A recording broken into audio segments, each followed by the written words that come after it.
A warm welcome back to the Information Security Stack together with me, Daniel Gustafsson and Kim Hindart. Hubba.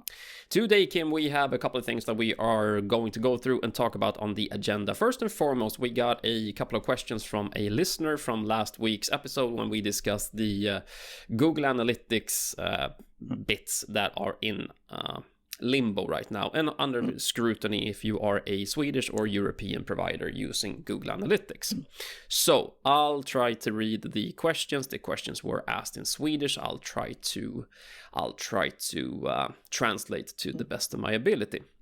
So the first thing that the listener brings up is the predicament of trying to retract a consent, meaning if I have a web page which I have my users which have given me a consent and then they want to retract the consent. How on earth are you going to do that? That seems very, very hard. Yes. The short answer is yes. It's tricky to keep track on consents, and there's no really good software out there. I know SAP has a decent enough software to make consent tracking, and there are people building that, so it's not rocket science. It's a labeling in a database. But yes, it's tricky if someone wants to retract their consent to ensure that you erase anything they have given consent to. That said, it's not a crazy hard thing because it's not like a storm of people coming every day and say, I want to remove my consent. No. I mean, in the 3-4 years we've run this now, I had one case this far who actually said, I want to remove my consent. Okay.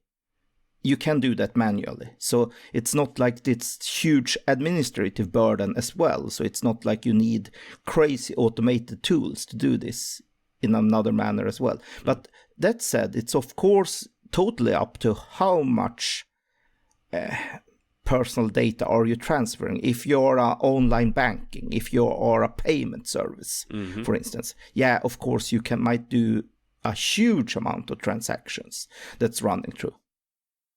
But anyway, if you want to use them for marketing purposes, yeah, sure, they are consent-based, but rest assured, one, you won't be overflowed by the crazy amount of people who want to withdraw it.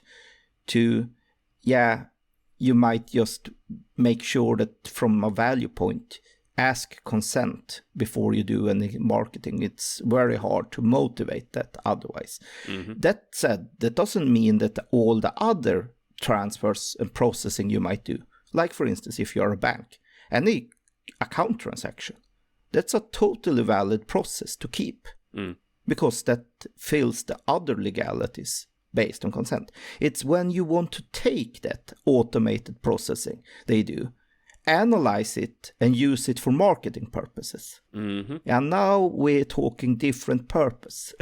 Exactly. So, yeah. But it is a bit tricky, to your point. Automating it, yeah, could be tricky. But it could be a manual labor until further notice, essentially. Yeah. So, but like I said, don't just look at the statistics. It's not like you have an insane amount of people retracting their consent once given. No, exactly. All right, so second question. If you want to try and be 100% compliant with the laws and regulations that are in place, but still use some sort of analytics tool, which tool do you recommend if we can't use Google Analytics and the free software from the American giants? Which one do we recommend then? There are several of them, so there are actually a few decent ones that both provide it as a service and both provide a software option that you can use internally.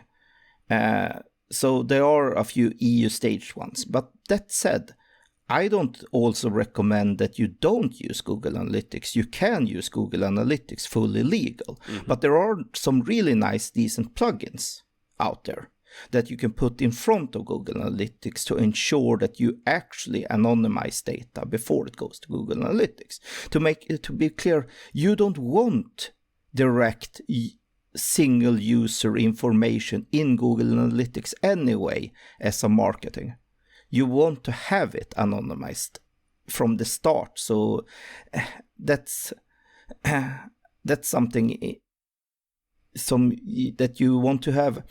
So there are some awesome things, and even Google Analytics itself is starting to provide even more options by anonymizing this data. The important part is you understand how Google Analytics actually works and understand how you can disable stuff. And my recommendation is stop using Google Analytics without knowing what you do. Make a proper configuration in Google Analytics and put a plugin before Google Analytics to really ensure that things are anonymized before they go to Google Analytics. You are still in charge of your own web application, so you can decide when you want to activate Google Analytics or not in your web application flow. So exactly. All right. Good answer. All right, the third question from our listener was, does it matter if you use Universal Analytics or Google Analytics for GA4? Well, and a short answer is no, not really. Most of the privacy options are universal, and Google will transfer them mainly as well. So it's still a black box scenario. You don't know what happens behind them. It's far better for you to put an anonymizer before any analytics happens.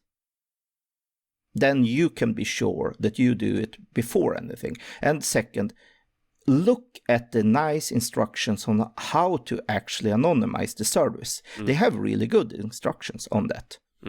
That's just people tend to miss them and don't activate them. And this is a tricky thing. So no, it doesn't matter. You still need to investigate and understand how the analytics works. And this is something I would like to say to digital marketers.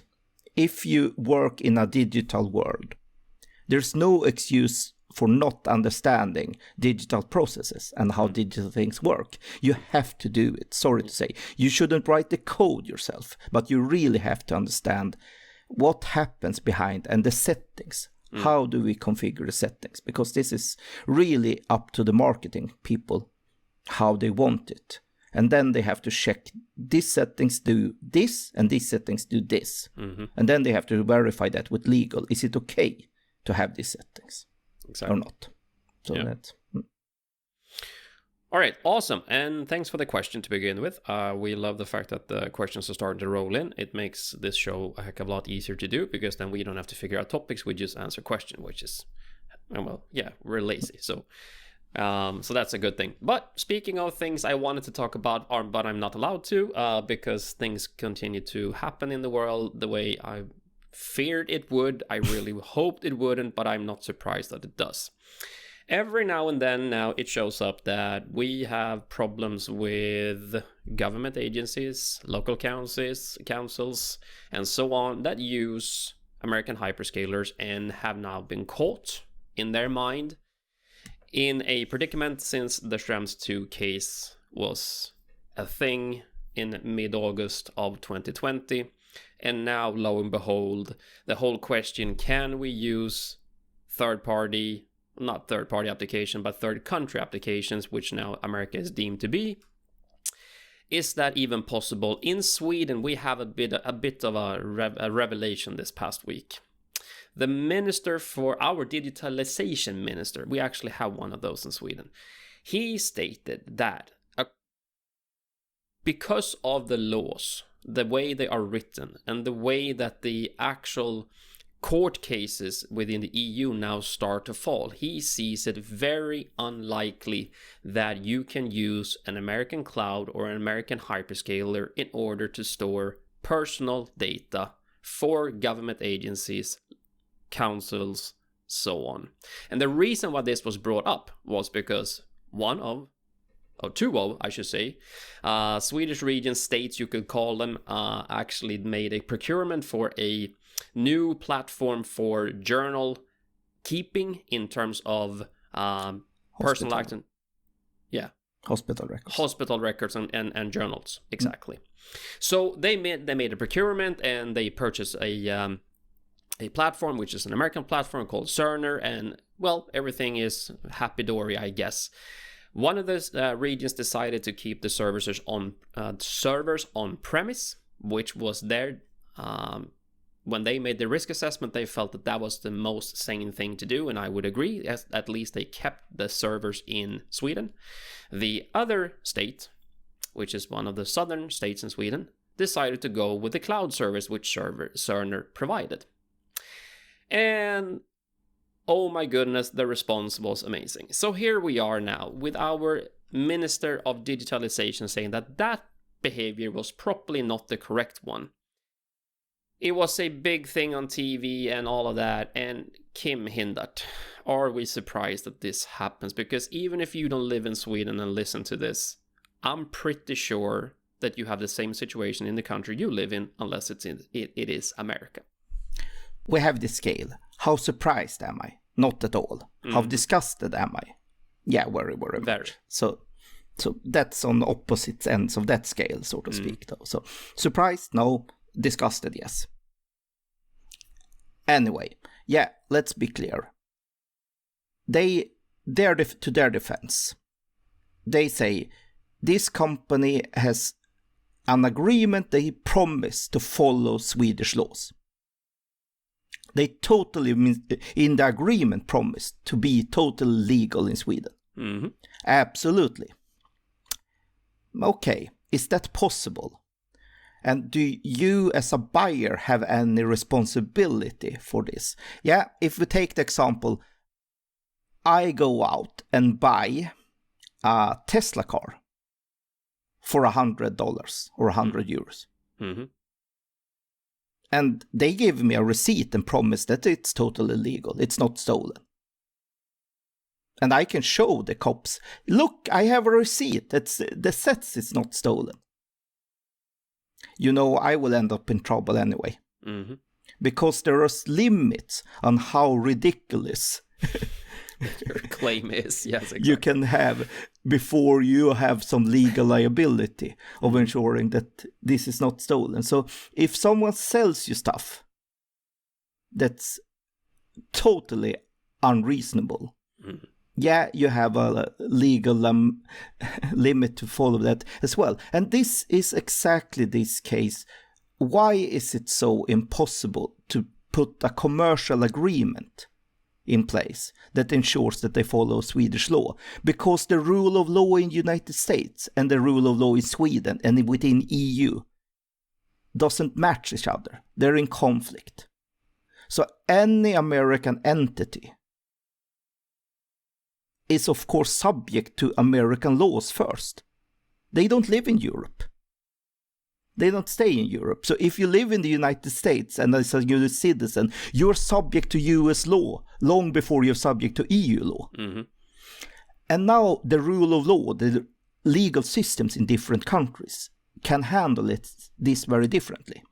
Let's take Japan as an example.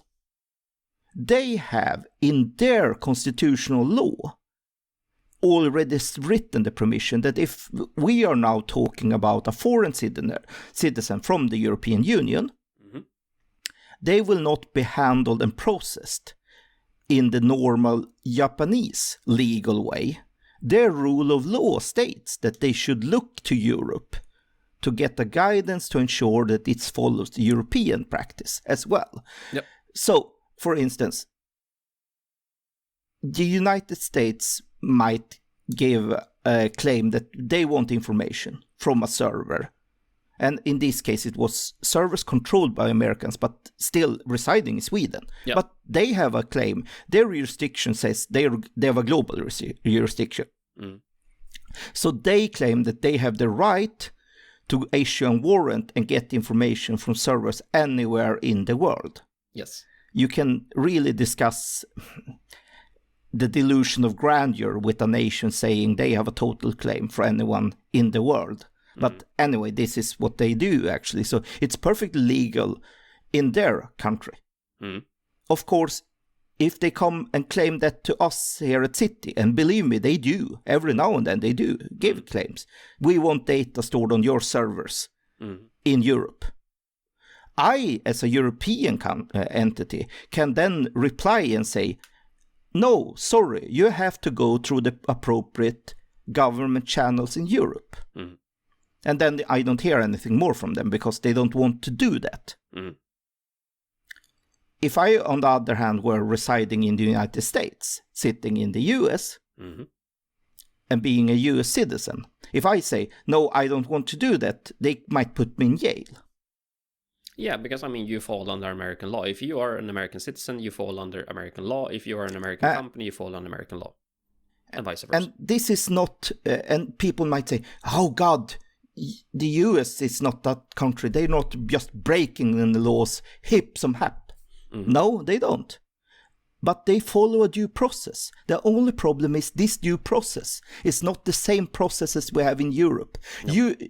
Europe has in no way recognized the US court process and the US court of law as something approved by the European entities. This is the opposite. This is the other way around in the United States. They say that as long as we follow our court process, we are fine. So imagine if we have a lot of hospital records, a US entity wants to see them and requests that you provide them to the owners of this company, provide the hospital records stored in Sweden for the court to review. This is totally legal from any Swedish and European law by default, but from a US law, from a US legal perspective, the United States court system will appoint a public defender. Yes. It's the same if I go over to the United States and kill someone. I will get a public defender, not necessarily a European public defender. And it's not necessarily that I will go and be tried in Sweden. No, I will be tried in the United States by a US appointed public defender. Yes. And then the United States feel perfectly fine with, you have had your day in court.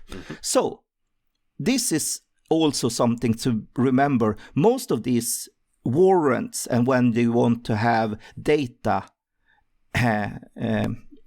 request data from overseas to review, you have a gag around that. You're not even allowed to tell them that you've been giving this. So you have no way of objecting, but you have a public defender appointed by the courts. In the United States, you even have GDPR specialists in the US courts to ensure that you follow the GDPR law. But they are in no way appointed or have any power granted by the European agencies. No. They're not affiliated so by this EU is by a total inner workings of the US court systems and nothing else. And they maintain that once the public defenders have been able to defend you and court issues a ruling, you have had your due process. Yes. And everything is perfectly fine. So this is just matter of difference of opinion of the different court systems or the different rules of law. And the US does not respect that the EU have different laws than the United States. They say their laws trump that. And then you can understand that it's totally impossible to write any type of commercial agreements that overrule the legal practice in the country where the entity state. Yeah. That we can be sure that we follow GDPR in Europe because we don't have any chance. We can't do anything else that's breaking the law here. No. So, yeah. So we cannot write any legal agreement that doesn't follow GDPR. That's not possible. We don't have a choice. No commercial agreement will be accepted. That's not. So we have to follow GDPR. All right. So I got the question. Or I got the statement this week. But you know what? We signed a contract with the Swedish AB, meaning the Swedish entity of this American company, whichever. It might not be Cerner, but it could be whichever company that has a Swedish affiliation. I wrote my contract with them, the AB in Sweden. That should be sufficient enough because they are a Swedish company in this case, or it could be a Danish or a Czech Republic or German or whatever. And exactly. And then you are obligated as the buyer to make a risk assessment. Mm-hmm. And the seller is obligated to tell you who has access. Mm-hmm. Whoever has access. And when you see that the people stationed in the United States have access to these servers, they might be subject from a government to say, hand over the information you have access to. Mm. So no, you are still obligated to make that risk assessment. Mm. And that's so, yeah. And this is just how the different legal systems, but just to be clear, it's not like United States does crazy hips or hap or something. I mean, they do follow their yes, to your point, they follow their law and their procedures. Yes. Which are fine in America. There are American procedures. They're absolutely correct. It's just that they don't apply in Europe. But and that's where the United States differ a lot from other countries in the world, even United Kingdom. Mm. When it comes to all things UK citizens, then they resolve it in their own court system for their own case. But as soon as we're talking about international citizens, then even the United Kingdom applies in their legal practice a process where they reach out to the court system in place. And when it directly comes to European stuff, they send this to, for instance, Ireland or across the pond to a European court to be handled and processed for European citizens, because they want to make sure that you follow the European processes and procedures instead of So this is just United States, and this is especially important since they have a lot of different ways of handling stuff if you're a US citizen than if you're not a US citizen. And this is also something that this is the main reason why Schrems actually managed why Privacy Shield is gone, why Safe Harbor is gone. This is back to the basics. The rule of law in the United States is not adapted to make you secure unless you're a US citizen. Any other citizens, it's not. No. And so. And this is where the whole dispute is. And once again, and I will now defend the Americans. I don't blame them. I really don't, because they've been attacked in various terrorist attacks and so on, and they have every right to protect their intellectual property and their citizens the way they see fit. The problem is that the way they see fit does not match the way Europe and other parts of the world see their legal system and the way they want to protect every citizen, no matter which country you're from. So that's just a split in opinion. That's all there is to it. And that split of opinion is now causing all of these issues. And do we see America changing and US changing this anytime soon? Let us remind you of one thing.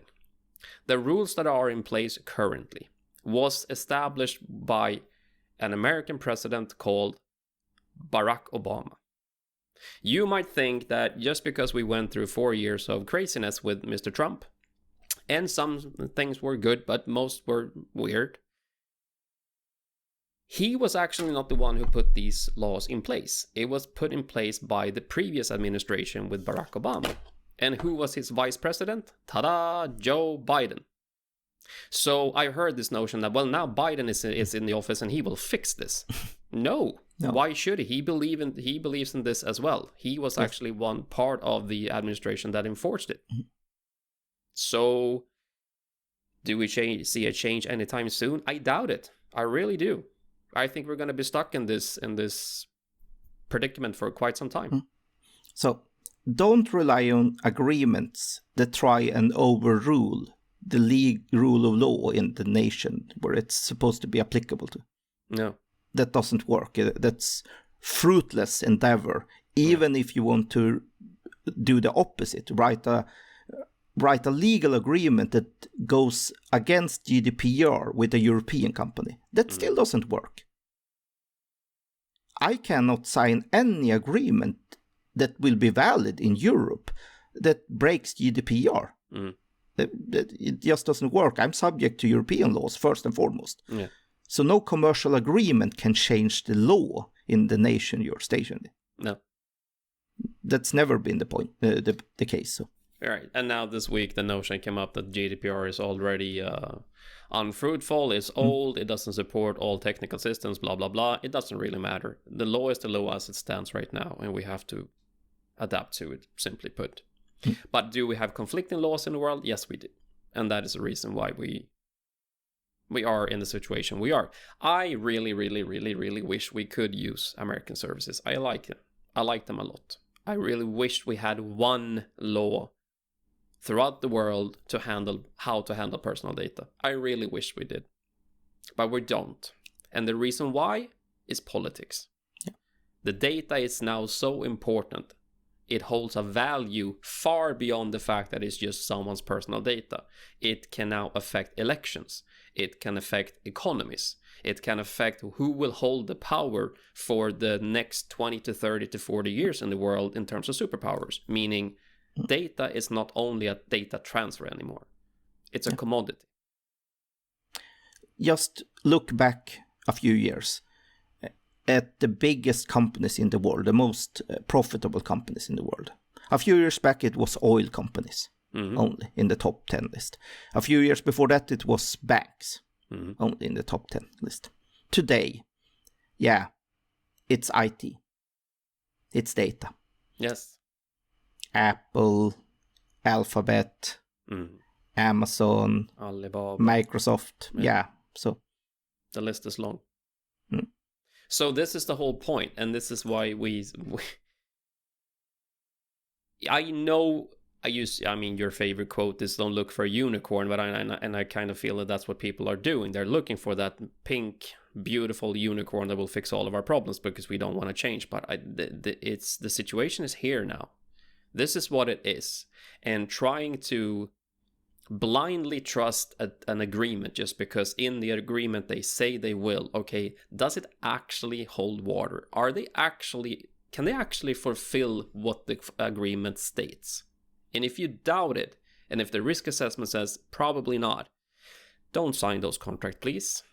Because next week, I want to talk about business culture. I do not want to talk about companies or councils or government agencies screwing up their IT solutions and signing contracts which just make no sense because, man, I really want to talk about something else. I doubt it, though. I guess we're going to be here next week talking about something else that was in the newspapers or in the TV or media or press or whatever it was. But it's time to get out of that loop now. Really, it is. But you're smiling because you know someone already had, because I know which article you're thinking about, and I know exactly what we're going to talk about next week. But if the world is sane next week, we will talk about business culture and how to make solid decisions. But we'll probably talk about something else. And that's where we are. So if you want to participate or if you want to ask us questions, if you have anything you want to add to this podcast, please visit citynetwork.eu/podcast. You will find all the episodes there, links, descriptions, and if you want to ask questions, as previously was stated in this episode, feel free to do that. If you want to join in and participate in the podcast, we are more than happy to bring you along to have someone else to talk to. But until then, if you're listening before the weekend like it is today, it's a Friday. I hope you have a great weekend. If it is early in the week, have an awesome week. Talk to you soon. Hubba.